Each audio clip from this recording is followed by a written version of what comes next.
সত্যি পাওয়ার হাবে এসে আমার মানে কোমরের মর্নিংয়ে অনেক কিছু প্রবলেম হচ্ছিল, সেই প্রবলেমটা এখানে কাপিং করে আমার অনেকটা রিলিফ হলো, কোমরটা অনেকটা হালকা হয়েছে। থ্যাংক ইউ ফর সুভাশিস দা।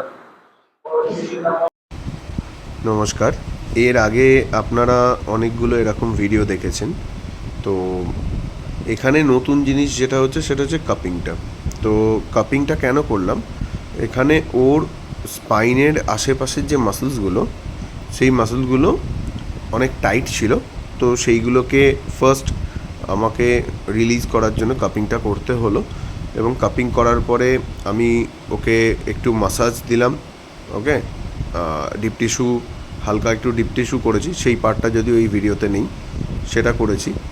করার পরে ওর যে মাসলগুলোতে প্রবলেম ছিল সেই মাসলগুলোকে রিলিজ করলাম।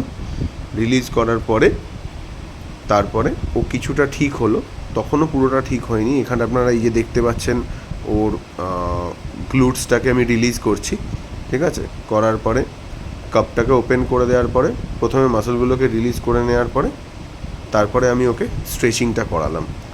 তো প্রথমে মাসল রিলিজ না করে যদি কেউ স্ট্রেচ করে, এখানে এটা খুব জানা জরুরি যে স্ট্রেচিং আমরা কখন করব।